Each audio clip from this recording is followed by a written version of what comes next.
সবাই মিলে ধরবেন। বলুন নমঃ নারায়ণ গঙ্গোদকং হর হর বক্রেশ্বর গুরু গুরু ভৈরবায় নমঃ।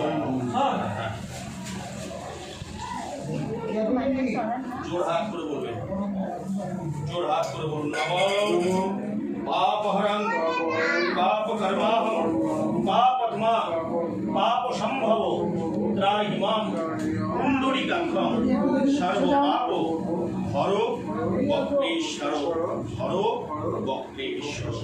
নমঃ নমঃ শিবায় সন্ত্রায় কারণাত্রায় হেতু